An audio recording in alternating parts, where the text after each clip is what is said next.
Amigas y amigos del portal, bienvenidos a esta edición de día martes que voy a iniciar con una pregunta, llamémosla filosófica. ¿Por qué? ¿Para qué? Una pregunta que suele ser bien demoledora cuando uno se la hace a sí mismo, a los demás. ¿Por qué se hace tal cosa? ¿Por qué se piensa tal cosa?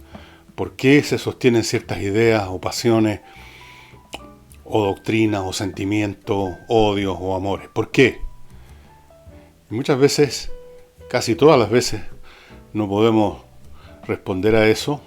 Estamos metidos en una actividad por rutina, no nos acordamos de cuándo empezó, de por qué empezó, y esto vale incluso para estados emocionales, odios que no se saben cuándo empezaron y que quizás ya perdieron su vigencia hace rato y siguen estando ahí, se reproducen.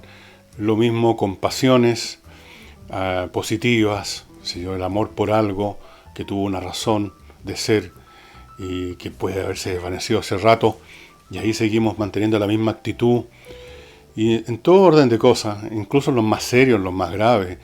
Yo diría que la inmensa mayoría de la humanidad, por no decir toda la humanidad, actúa como los zombies de las películas, y que andan a los tropezones para acá o para allá sin ninguna razón especial.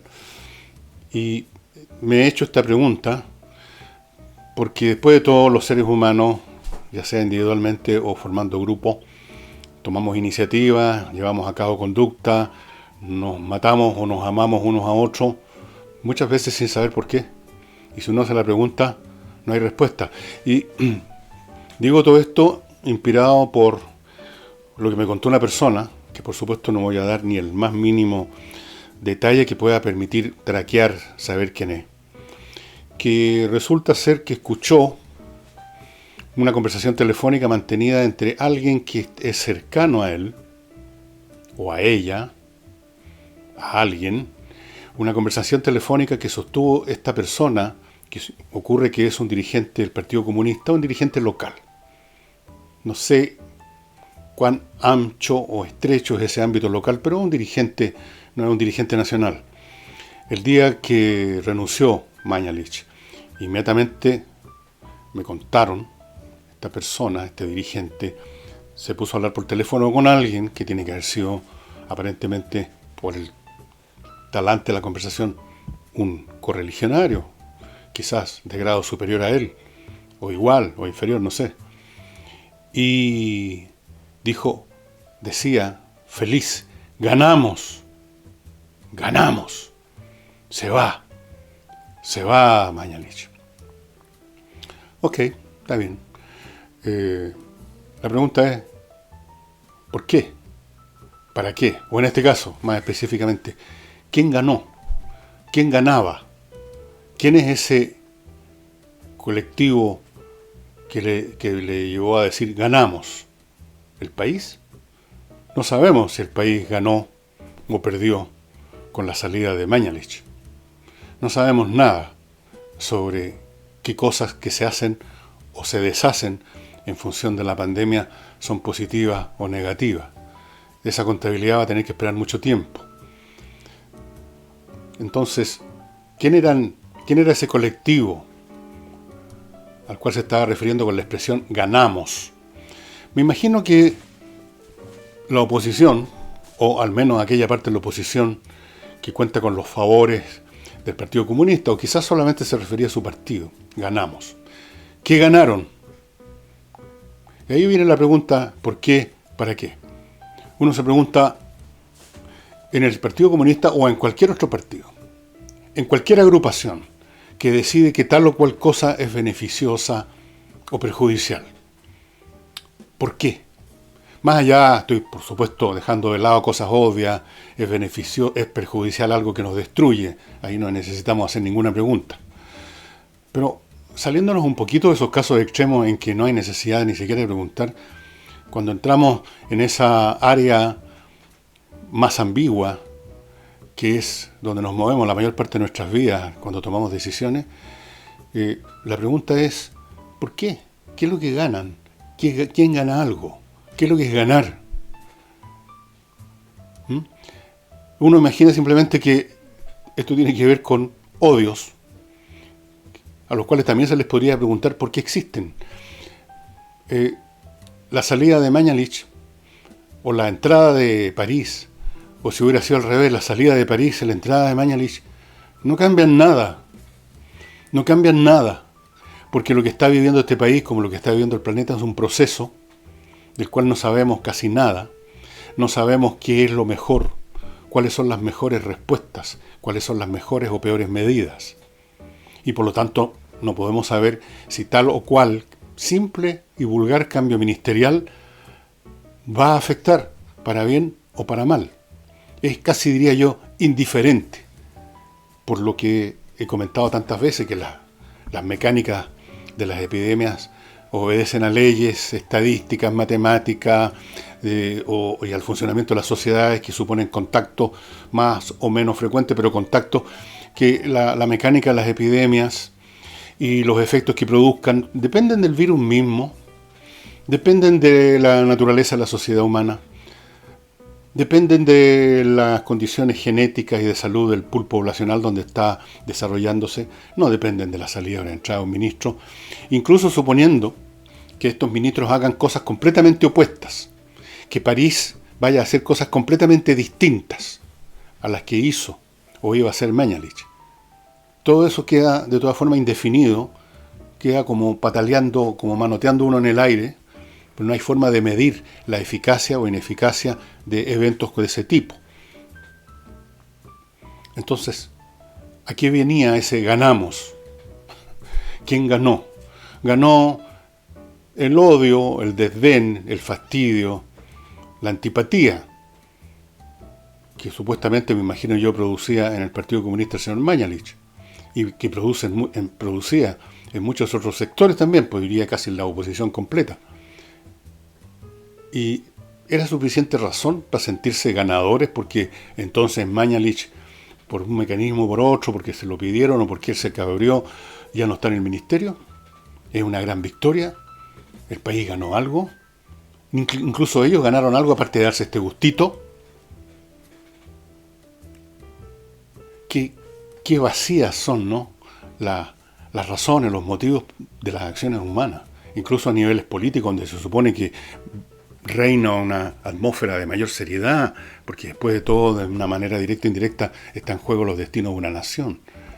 Ganamos. Ese ganamos es tan estúpido, tan vacío, como el de un niño chico que grita ganamos porque ganaron en una pichanga, en la playa. ¿Y qué? Ganamos. No es muy distinto. Qué vacías son las conductas humanas, qué faltas de fundamento en el bien o en el mal incluso. Porque yo podría entender los actos de Satán si es que existe. Satán quiere destruirlo todo. Satán es el que siempre niega porque nada merece existir, como dijo el Mefistófeles de Goethe en Fausto. Tiene esa razón, tiene ese propósito, derivado de su caída. Entonces sus actos tienen un porqué muy claro y poderoso. Él es el gran destructor, el gran mentiroso, el aniquilador. Ok, pero en los asuntos humanos común y corriente, o en los asuntos humanos no tan común y corriente, vemos hombres, mujeres y niños, pueblos completos enzarzándose en peleas mortales por nada, por orgullo, por un sentimiento de orgullo o de honor. ¿Qué es eso? Si uno le hubiera preguntado a estos tipos que en el siglo XVIII y XIX todavía se batían a duelo por una cuestión de honor, y le hubiera preguntado a los tontones que estaban a punto de matarse el uno al otro, con un florete o con una pistola, y les hubiera preguntado, ¿qué es eso? ¿Qué es el honor? ¿Qué es lo que usted persigue? Probablemente en el mejor de los casos habrían podido contestar de que los demás iban a considerar que si ellos no se batían, habían perdido su honor y iban a ser mirados en menos de ahí en adelante por sus iguales sociales. Y entonces si uno le hubiera preguntado a esos otros, bueno, ¿y por qué ustedes van a mirar en menos a alguien que rehúsa matar o ser muerto por una tontería? Tampoco habrían podido contestar. Es pavoroso notar la falta de sustento, de las acciones humanas, de las decisiones, incluso grandes decisiones que cuestan vida, que cuestan ruina, victorias o derrotas, por nada, por unas palabras, por un sentimiento que se olvidó, por algo que alguien hizo. ¿Se acuerdan ustedes de esas vendetas familiares sicilianas que duran por generaciones y que se matan unos a otros, permanentemente se están matando por algo que ocurrió hace 200 años y que ni siquiera tienen claro en qué ocurrió y por qué ocurrió? Alguien insultó a alguien. ¿Era un insulto realmente? ¿En qué consistió el insulto? ¿Vale la pena el insulto? ¿Por qué seguir con eso? No, no se responde a eso, se sigue. Así somos los seres humanos. Y ahora, cerrado este capítulo sobre el por qué y el para qué, que nos deja, en casi todos los asuntos, cuando hace uno esa pregunta, nos deja flotando en la nada. Todo se desmorona a nuestro alrededor. Queda muy poco sólido sobre lo cual, a base de lo cual plantear una postura, una conducta. Hecho esta parte, voy ahora a cosas más concretas. La Dirección de Presupuesto entregó su informe de finanzas, que ha sido informes que han dado otros organismos sobre materias parecidas y que van de mal en peor, a medida que, como dicen los economistas, corrigen las cifras. Bueno, algunas cifras. El Producto Interno Bruto caería este año en un 6,5%. Más de lo que se había presupuestado en un momento, creo que se había hablado del 2%. La demanda interna caería en un 9,8%. El gasto público crecería en un 11,4%. Cuando le ponen coma a algo es para darle una ilusoria sensación de precisión, ¿no es cierto?, a estos achuntes. Después, el déficit fiscal de este año, esto ya es más fácil de calcular, porque los fondos fiscales es una cantidad conocida y los gastos son una cantidad más o menos conocida. El déficit fiscal de este año sería del 9,6% del Producto Interno Bruto, una brutalidad. La más grande, de hecho, desde 1973, y recordemos que en 1973 la economía chilena debe haber sido la cuarta parte de la actual, así que las cantidades absolutas involucradas son mucho mayores ahora, no solo la proporción, sino que la cantidad absoluta.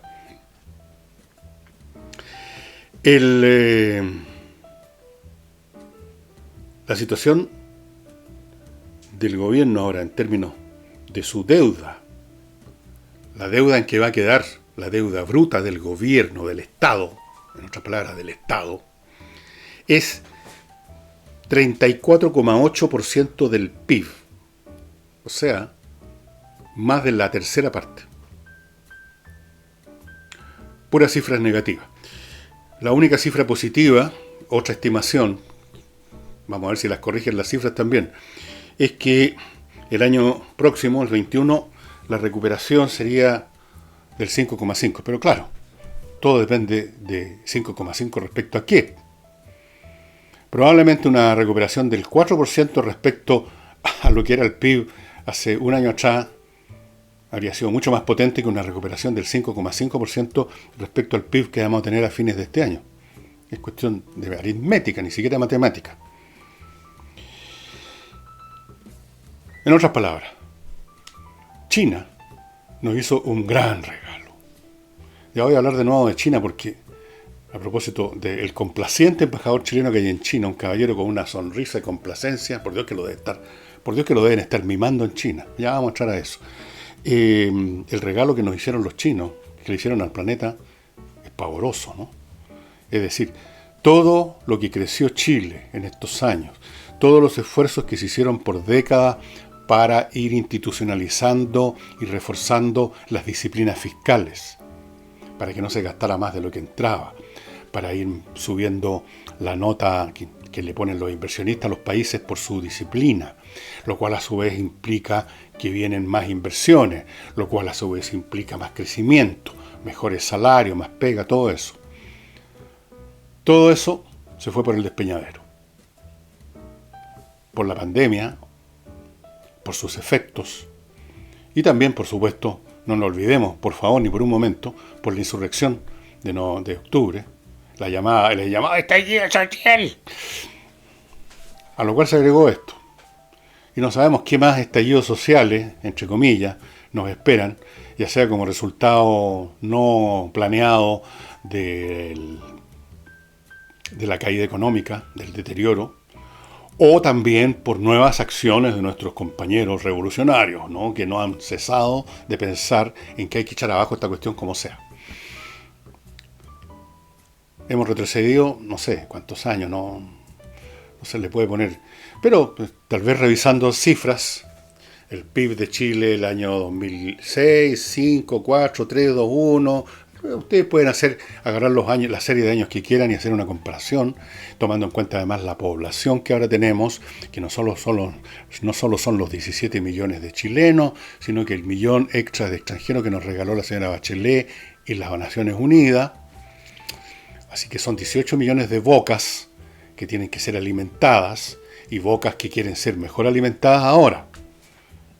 ¿Cómo llaman? Las demandas sociales son cada vez más exigentes, compañeros. Así es que ese es el panorama. Yo creo que vamos a crecer. Yo no he perdido de vista, no he dejado de creer en mi propio pronóstico. No lo he revisado todavía, no he revisado las cifras porque no he dado ninguna cifra. Yo creo que nos vamos a recuperar con más velocidad. Pero ¿cuánto tiempo vamos a tener que estar recuperándonos con más velocidad para llegar a lo que éramos y luego empezar a crecer? No lo sé. Eso sí que es completamente incalculable.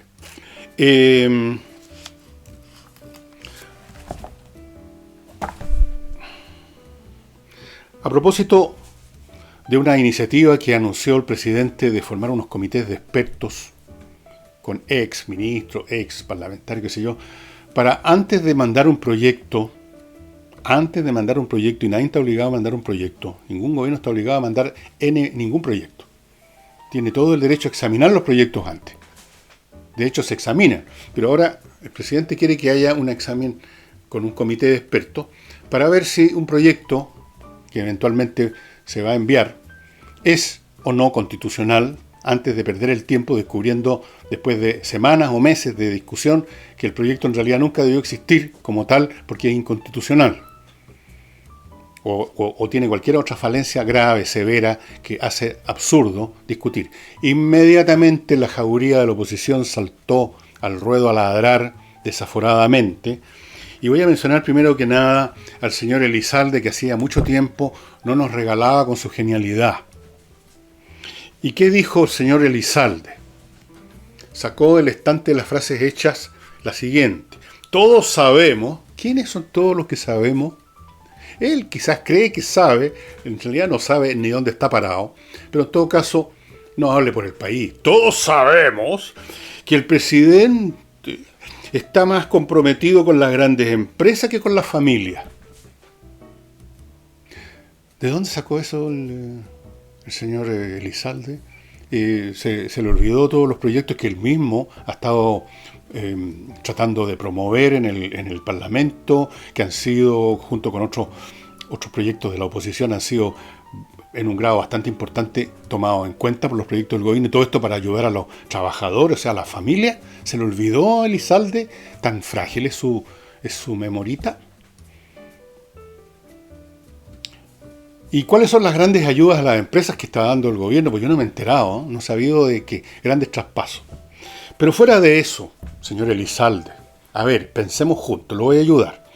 Esas familias en las cuales usted está tan preocupado, me imagino que más de la mitad de su sueldo usted lo debe estar repartiendo en familias de necesitados que conoce, ¿no es cierto? ¿Esas familias de qué viven, señor Elizalde? Si las empresas que necesitan ayuda no la reciben y quiebran, ¿qué pasa con las familias de los trabajadores de esas empresas? ¿Los va a ir a ayudar usted?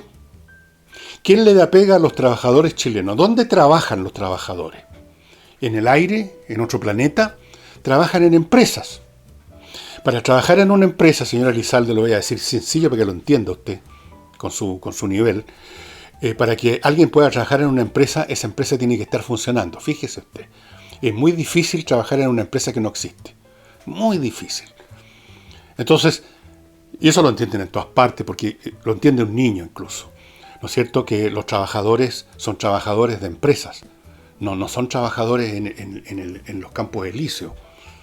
Entonces, obviamente que hay que ayudar a las personas que en lo que corresponde a sus necesidades de alimento, de tener agua, de tener los servicios básicos, cosa que se está haciendo.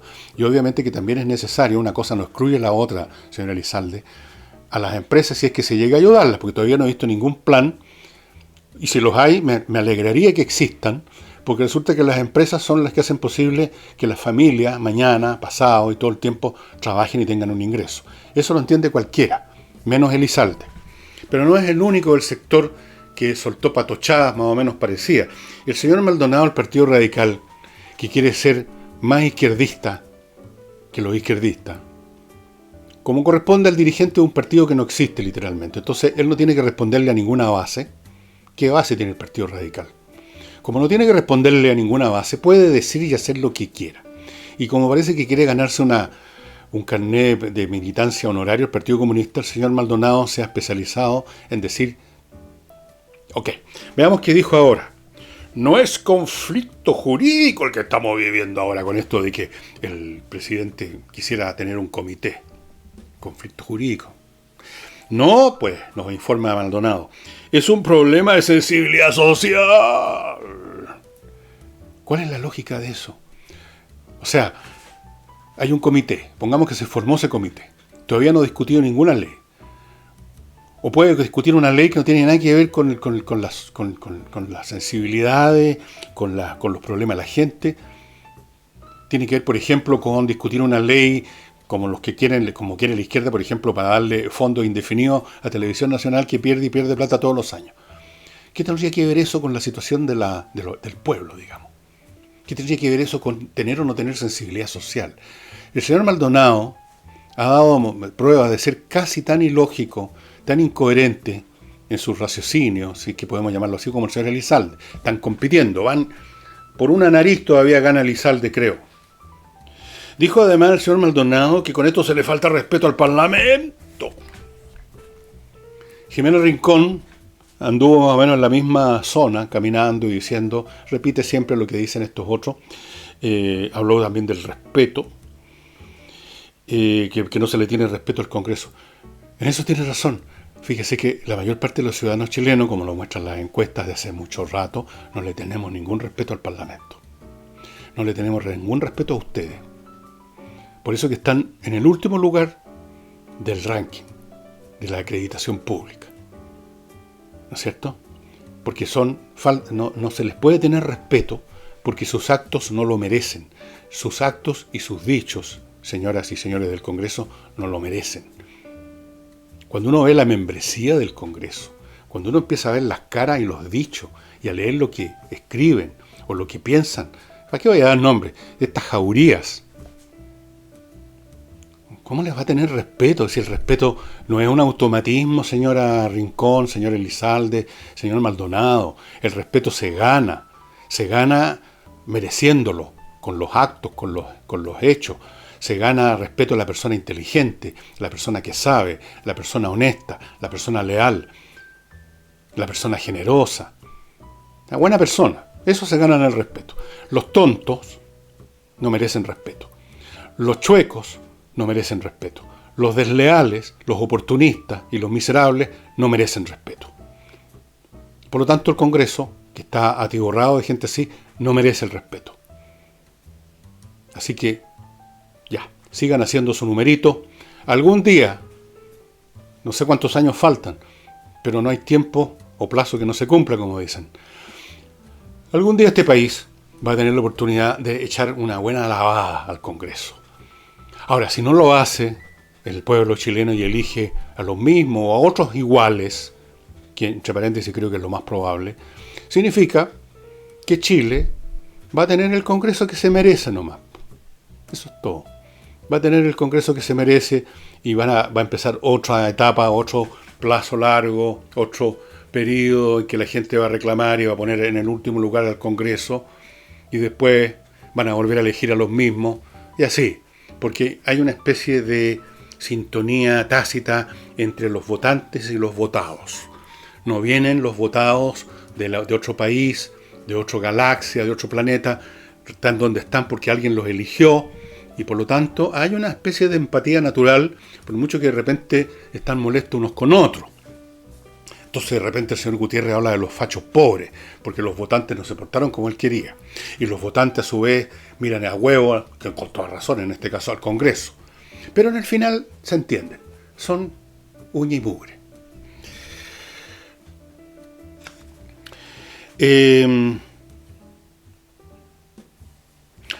Les dije hace no sé si seguir con esto, de esta gente que les parece mal esto de los comités para no perder tiempo con proyectos que después igual van a tener que salir porque no eran constitucionales y es un tiempo perdido. A lo mejor les gusta perder el tiempo a los congresales. Ya perdieron el respeto, ahora quieren perder el tiempo. Recuperen el respeto portándose en forma respetable.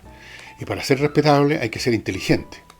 Yo sé que a veces no abunda la inteligencia entre los señores congresales, pero en subsidio de la inteligencia pueden por lo menos mostrar una buena voluntad, ¿no? Para estudiar los proyectos antes de firmarlos, o de rechazarlos o aprobarlos. Primero estudienlo. A lo mejor les va a costar porque no son muy brillantes, pero a veces la paciencia logra compensar eso. Estudien, sean decentes, y de repente en uno de estos días ganan el respeto de nuevo. Pero va a ser una tarea muy ardua. Les dije en algún momento que el embajador de Chile en China, un señor que se llama Luis Schmidt, que yo no lo conocía de nada, vi una foto de él, se ve un caballero más o menos entrado en carne, con una expresión de complacencia que es como el monumento a la autocomplacencia, una especie de felicidad. Debe ser muy rico ser embajador en un país grande. Debe ser exquisito, porque en el fondo los embajadores no tienen tanto que hacer. Si no, todos los días se presenta un ultimátum, una declaración de guerra, no todos los días se firma un tremendo tratado comercial que tampoco lo preparan los embajadores. Entonces los embajadores están, no sé para qué están en realidad, muchas veces están ahí para ir a actos, para ir a inauguración de colegios, para ir a cócteles, para organizar cócteles. De vez en cuando se les necesita, claro, por supuesto. Los temas comerciales y de visa ni siquiera los tratan ellos, los ve el consulado. Entonces es una vida muy grata, y si usted está en una embajada grande, como es seguramente la de China, imagínese, ahí lo tiene todo. Y los chinos están muy interesados en cautivar a este país. Ya han cautivado a gran parte de la clase empresarial, comprándola, haciendo buenos negocios con ellos, entrando poco a poco del estilo chino, cortando el salame por rebanadita, metiéndose en la economía chilena, comprando cosas, la gente vende y se retiran con una fortuna, no importa que luego un pedazo menos de Chile es menos chileno, es más chino que chileno. Van entrando por todos lados. Chile, vean ustedes el mapa, qué casualidad, ¿no? Estamos frente a China, en el Océano Pacífico, qué mejor portal de entrada para Sudamérica. Y de hecho lo dicen de frentón, nos quieren tener a nosotros portal de entrada. Y en este caso, quieren que seamos el portal de entrada de unas vacunas que ellos tendrían. Y este embajador tan complaciente, que debe ser tratado pero ya con pétalos de rosa en China, ¿cómo lo deben adular? ¿Cómo lo deben acariciar? Los chinos tienen 3.000 años de experiencia en ese cuento diplomático. Entonces este caballero, que creo que no es bioquímico, no es científico, ya declaró que los chinos tienen unas vacunas contra el COVID, y mejores que las de Estados Unidos, de los laboratorios europeos, porque este señor Smith parece que en su gran sabiduría química y bioquímica, él sabe comparar las cadenas moleculares de una vacuna con otra, y él sabe mucho. Entonces, naturalmente los chinos tienen como 5 vacunas mejores. Y los chinos quieren que nosotros las experimentemos en nuestro pellejo. Entonces nos van a mandar a nosotros sus vacunas, que espero sean un poquito menos malas que esas mascarillas que enviaron a España y a otras partes, que las tuvieron que rechazar por mal hecha. Entonces quieren que seamos nosotros los conejillos de India, que se vean nosotros cómo funcionan. Ahora, si no funcionan bien y resulta que la gente para las charlas por la vacuna o se enferma más, bueno, ahí van a pedir excusas, no sé, o van a echarle la culpa a los norteamericanos, un complot de los infantes de marina. Hay que tener cuidado con los chinos. No con los chinos. El pueblo chino, estoy hablando del gobierno chino, el Estado chino, o más específico, el Partido Comunista chino. Los partidos comunistas del mundo son parte de una religión universal que tiene fines que se proyectan hacia un futuro indefinido, y como ocurre en esos casos, lo que pase con los la gente de hoy, la generación actual, les importa un huevo. Lo que interesa es el futuro. La generación de hoy es la generación de hoy nomás. Somos simplemente los 7.000 millones de habitantes que poblamos este planeta. Pero las generaciones futuras son muchos más. Son los 7.000, los 15.000, los 20.000 millones o los que sean, que perduran a lo largo de los siglos, los milenios y tanto dura la raza humana. Y ellos están pensando para el tipo de sociedad maravillosa que debieran gozar estas futuras generaciones. Así que los sacrificios que se hagan ahora importan re poco.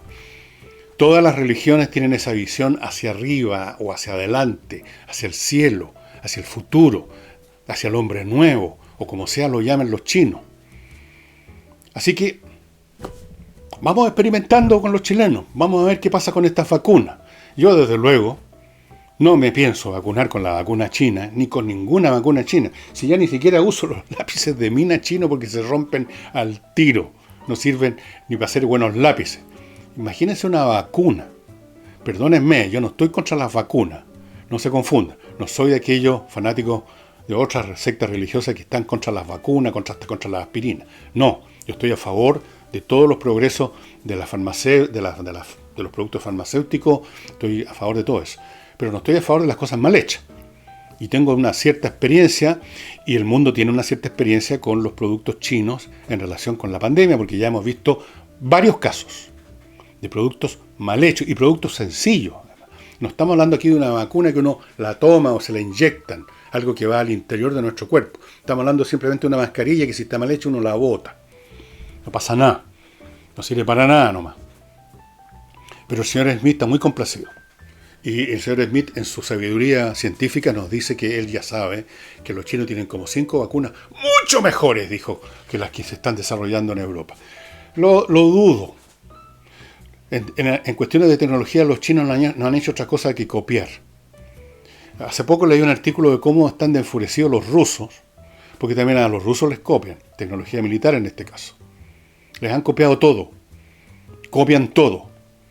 Se me hace difícil creer que ellos hayan inventado, creado una vacuna por su cuenta y que sea muy, pero muy superior, dijo el señor Smith, a las que se están desarrollando en laboratorios europeos y norteamericanos. Lo dudo. Así que, ojo, cuando le vayan a decir, hay una vacuna exquisita aquí. Un momentito, ¿dónde se hizo? O espere que otro la pruebe primero. El señor Smith, por ejemplo. ¿Por qué no invitamos al señor Smith a que se vacune en una especie de reality show? Un vacuna show. Que se vacune, primero que nadie. Volviendo a lo nuestro. Ese sector político de la oposición que se ha puesto a sí mismo el nombre de Convergencia Progresista, que originales usaron la palabra progresismo, Convergencia Progresista. El progresismo da para cualquier cosa. Son el Partido Socialista, el PPD y el Partido Radical. Resulta que el gobierno parece que quiere vender el edificio corporativo de Televisión Nacional para ver si de ahí de algún modo recuperan las plata que se han perdido tratando de mantener a flote Televisión Nacional. Pero ellos se indignaron y dijeron la siguiente cosa. Dijeron en primer lugar que es un edificio emblemático. ¿Emblemático de qué? Es un emblema, efectivamente, de mala gestión y de pérdidas cuantiosas del Estado, o sea, de lo que usted paga como contribuciones. Es un emblema de lo mal que funcionan las empresas estatales o semiestatales. Es un emblema de todo lo que funciona mal en este país. Es un emblema del despilfarro. Y es un emblema de qué hacen con ciertas instituciones comunicacionales la gente de izquierda, porque ellos pusieron como ejemplo, como para que todos lloráramos, el caso del diario La Nación, que fue liquidado. Se liquidó a sí mismo, en el fondo, en el primer gobierno de Piñera. Lo recordaron, ¿eh? Lo sacaron a relucir como una denuncia. Pero resulta que el diario La Nación no lo leía nadie. Era un nido de gente de izquierda. Todos periodistas que trabajaban ahí eran de izquierda. Eran muy mediocres la mayoría. Eran muy penca. No leía nadie el diario La Nación. Era pura pérdida y por lo tanto había que deshacerse de él. ¿Por qué tenía que seguir manteniéndose? Y yo hago la misma pregunta para Televisión Nacional. Esta gente está preocupada de que se va a vender el edificio emblemático porque piensan que es el primer paso en la línea de la privatización. Ojalá. ¿Por qué habría de ser malo el primer paso hacia la privatización. Bueno, para la gente izquierda es malo toda privatización. Todo lo que huela o sea privado ya es malo o sospechoso. Y todo lo que vaya en dirección al Estado es a priori bueno, positivo, progresista. Me gustaría que estas personas, que estos genios de la convergencia progresista nos nombraran algunos ejemplos de empresas estatales o sostenidas por el Estado que funcionan bien. ¿Por qué no nos dan algunos ejemplos? Quieren una ley que garantice la estabilidad financiera, o sea, que garantice que va a haber plata, no importa cuán mal lo hagan ni cuánto pierdan. Eso es lo que significa estabilidad financiera. Es decir, que se le siga regalando plata a Televisión Nacional. Porque dicen ellos y siguen con estos raciocinios marchitos, hediondos de viejo y de falso, de que el país necesita unos medios con un funcionamiento democrático y pluralista. Bueno, vean ustedes de Televisión Nacional, a ver si primero encuentran contenidos nacionales, de cultura, de educación, que valga la pena mantenerlo, y luego díganme si ven pluralismo democrático. Díganme, ya, se apagó esa luz, se apagó nomás. Díganme ustedes si ven, cuando ven los programas de opinión, los programas de comentarios, los programas de noticias, si reina el pluralismo ahí, po. Como reinaba en La Nación. Por Dios que había harto pluralismo en La Nación. Por Dios que hay harto pluralismo democrático en Televisión Nacional. ¿O se les olvidó cómo funcionó Televisión Nacional durante las jornadas del estallido social? Y cómo sigue funcionando hoy día. ¿De qué pluralismo democrático están hablando estos caballeros? Por Dios. Pero, ¿en qué país viven? ¿Qué es lo que toman en la mañana? ¿Qué producto les está carcomiendo las células grises? En otras palabras, quieren lo que quiere siempre la izquierda. Mantener y ojalá hacer crecer instituciones estatales donde ellos se encuentran acomodo para ellos mismos o sus camaradas, que en la vida privada, por supuesto, dan bote por penca. Entonces se necesitan muchos lugares públicos donde puedan meter a sus compañeros. Y de hecho lo han hecho. La señora Bachelet, en su gran sabiduría, no solo repletó los ministerios existentes con camadas ordenadas de incompetentes que siguen estando ahí, la mayoría, sino que incluso creó ministerios para meter más, porque ya no cabían adentro de los edificios los ministerios ya establecidos. Se crearon ministerios para darle pega a los compañeros que además algún día van a ser la vanguardia revolucionaria. Hay que tenerlos en todas partes, compañeros, porque ahora tenemos una nueva teoría revolucionaria, nada de unos barbudos piojentos disparando metralletas en la selva. No, ahora es la revolución celular, ir conquistando de a poco las conciencias de los cabritos chicos que no saben ni dónde están parados, no saben ni lavarse el poto, conquistando los medios institucionales, metiéndose en el Estado, agarrando las palancas de poder, desacreditando todas las instituciones uniformadas, hacerlas peores si es posible, en eso están y les ha ido muy bien. Entonces, dentro de ese esquema, de esa estrategia, hay que mantener con una, ¿cómo lo llaman? Una nueva legislación que garantice los recursos y la estabilidad financiera de Televisión Nacional para que siga entregando su gran obra de cultura que ustedes conocen. Ustedes saben que en Televisión Nacional, los matinales, los programas, son todos genios resplandecientes, todos premios Nobel, de literatura, de ciencia, de todas las especialidades, son gente realmente notable. Y los programas, por Dios, que aprende la gente viendo televisión. No solo Televisión Nacional, pero en este caso estamos hablando de Televisión Nacional de Chile. Y estamos hablando de ello porque resulta que nosotros estamos pagando esa cuestión. Sí, por si no se equivoque, acuérdese que el Estado obtiene sus fondos de su bolsillo. No son los aliens los que están financiando Televisión Nacional. Es usted, que ni siquiera ve Televisión Nacional ya, ni ninguna televisión, probablemente, a esta altura. Y ahora quiero continuar con la parte literaria. Voy a seguir con el mismo libro que usé ayer, porque algunas personas quedaron metidas con esto de que yo les conté que este viejo pesado, porque eso es lo que era el Ortega y Gasset, un viejo camote, arrogante, botaba macanudo, pero inteligente. Vale la pena leerlo igual. Pero de repente se le pasaba la mano, y yo les conté ayer que incluso había basureado a Beethoven.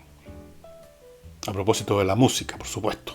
Y les quiero leer lo que dijo, algunas de las cosas que dijo, porque el ensayito es más o menos largo, así que voy a leer algunas de las partes que dijo. En una de esas ustedes están de acuerdo. Uno puede estar de acuerdo con algunas cosas de hasta del tipo más camote del mundo, ¿no es cierto? Bueno, dice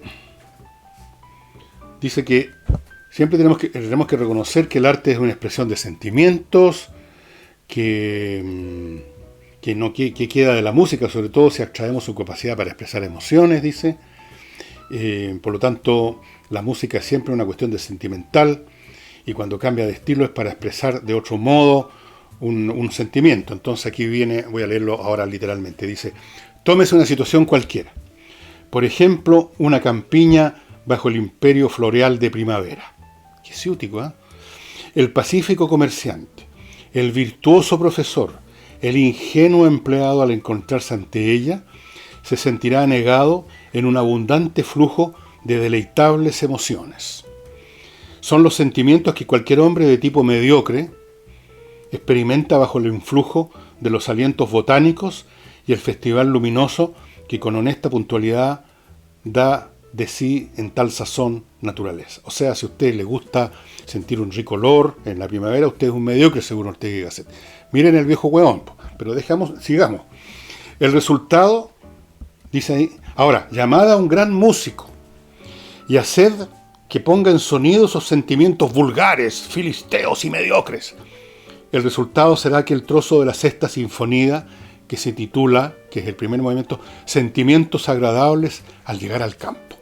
El trozo es admirable, no cabe expresar más perfectamente emociones más perfectamente triviales.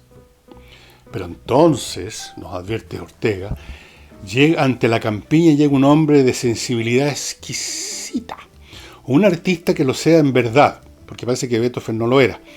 Si por azar germinan en él aquellos sentimientos primarios, o sea, si el hombre es tan primario que le gusta el olor de las flores, le gusta ver un día hermoso, sentimientos primarios los llama Ortega y Gasset, sentimientos de mediocre carácter, vuelve a agregar, se apresurará a ahogarlos, avergonzado, y no dejará de desarrollarse sino los estremecimientos que en el lado artista de su espíritu brotan.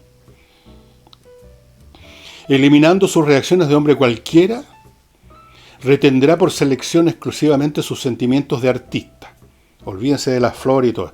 Si un músico de menor tamaño que Beethoven da armónica expresión a los sentimientos estéticos de ese hombre, y solo a ellos, resultará la siesta del fauno de Debussy.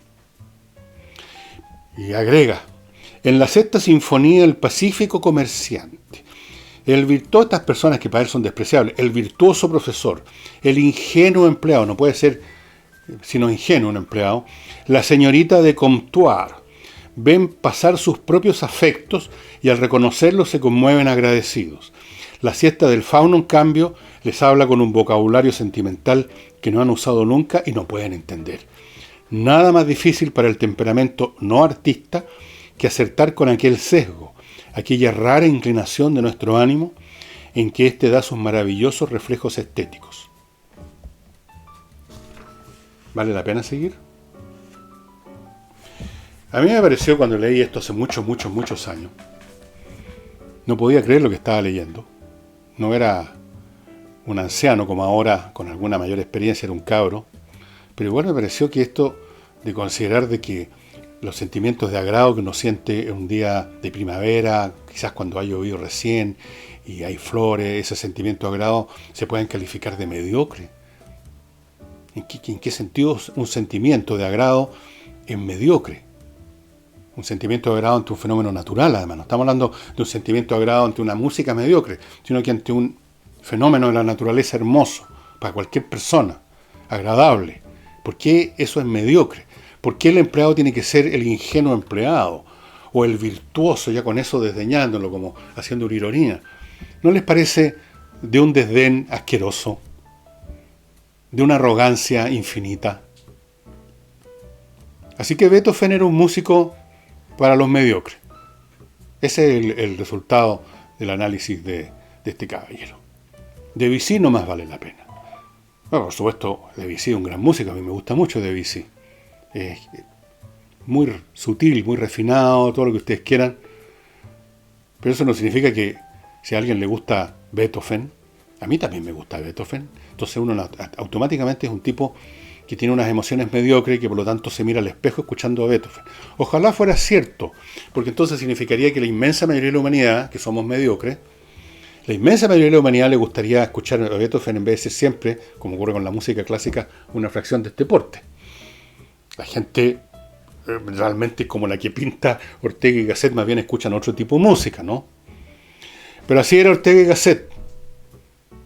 Si ustedes leen lo que escribió, este hombre realmente no tiene límites, lo que escribió sobre grandes filósofos al respecto a los cuales no les llegan a los talones, porque este es un hombre del siglo XX, al final de cuentas es un hombre que llegó tarde, ¿no? Lo que dice de Heidegger, lo que dice Schopenhauer, lo que dice de otro, realmente uno dice, pero ¿a quién le ganó este coso? Como dicen los argentinos. Bueno, le ganó a muchos, por supuesto, José Ortega y Gasset. Si aquí hay que ser justo. Un tipo puede ser camote, arrogante, desdeñoso y equivocarse medio a medio en algo, pero no por eso uno lo va a tirar a la basura. No. José Ortega y Gasset vale la pena leerlo. Yo les recomiendo de él, a propósito, un libro que se llama La rebelión de las masas. En este hombre siempre gira alrededor su maquinaria mental, es como una satélite artificial que gira alrededor de siempre el mismo planeta, un planeta oscuro, Saturno quizá, pesado, que es la mediocridad. Siempre está examinando la mediocridad, siempre está denunciando la mediocridad, siempre está asignando mediocridades. Lo cual está bien, pero hay que tener cuidado para dónde se desparrama esos juicios, ¿no? En fin, da lo mismo. Si a él no le gustaba Beethoven, lo encontraba vulgar, bueno, está bien. La única parte en que estoy de acuerdo con que Beethoven de repente compuso para los sentimientos mayores, pero tampoco son malos, depende de cuáles sentimientos se trate, en el movimiento final de la novena sinfonía, cuando se ponen a cantar sobre el amor y la fraternidad universal, siempre me ha parecido un poquitito como de marketing esa cuestión, no me gusta mucho, pero en cambio me gusta el primer y segundo movimiento de esa sinfonía mucho. En fin, hay que tener cuidado con hacer juicios de genios como Beethoven. Hay que aceptar que en cuando pueden hacer algo para el gusto de las masas, o para el gusto del crítico, o para el gusto del que les compró la obra. Todos los músicos, si ustedes examinan la música de todos los grandes genios de la música, hay un montón de cosas que compusieron que no tienen tan gran valor porque fueron cosas del momento que compusieron para recibir unos pesos, digamos, o porque estaba volando bajo. Pero de ahí a decir que Beethoven, por ejemplo, es un autor para estas masas de señoritas virtuosas o de médicos o de dentistas así que quieren mirarse al espejo, me parece que es como too much. Y estimados amigos, el Villega /tienda.cl, esa es ayer lo dije al revés, ahí es donde pueden encontrar ustedes mis libros, incluyendo el que les mostré ayer, Matiné, Vermú y Noche, otros que están a mi espalda, que los puso otra persona que quería que se vieran todo el rato. Yo no tengo mucho corazón para esas cosas, no me da un poco de plancha, pero me las pusieron ahí y me dijeron, ¿por qué no? Pues son tus libros, es tu programa, ¿por qué no los vas a poner? Tienen razón, ¿por qué no los voy a poner? Bueno, en la tienda del Villega van a encontrar libros incluso que escribí hace muchos años y nadie les dio pelota en su momento. Pero no son malos, créanme. La crítica más espectacular que he leído sobre un autor positiva la escribió este señor Ignacio Valente, el gran crítico que tenía Chile en su momento, sobre un libro mío. Fíjense ustedes, para que vean cómo son las cosas. El libro era sobre Memorias de un amnésico. Todavía ustedes pueden encontrar en los archivos del Mercurio las críticas que hizo de ese libro mío este señor. Crítica que agradezco mucho. Los demás siempre me ningunearon de lo lindo porque yo no estaba en sintonía con el progresismo, por supuesto. Y eso sería todo, estimados amigos. Nos estamos viendo mañana miércoles. Y no olviden que el jueves volvemos con Nicole Rodríguez. Hasta luego.